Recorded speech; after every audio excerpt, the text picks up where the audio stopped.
আয় করে সঞ্চয় করা কিংবা সঞ্চয় করে বিনিয়োগ করার মানসিকতা সবারই কম বেশি থাকে, কিন্তু নিয়মিত শেখার ও কাজে লাগার আগ্রহ না থাকায় অনেকেই কাঙ্ক্ষিত সঞ্চয়ে পৌঁছাতে পারি না।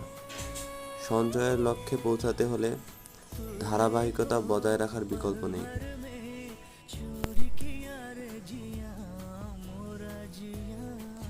আশা করি সঞ্চয় ও বিনিয়োগের বিষয়ে নিজে সচেতন হবেন, অপরকে সচেতন করতে উৎসাহিত হবেন।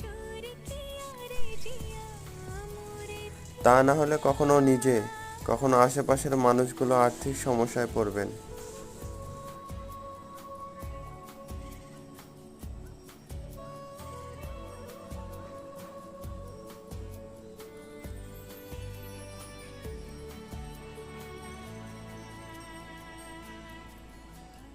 गुपचुप गुपचुप दिल में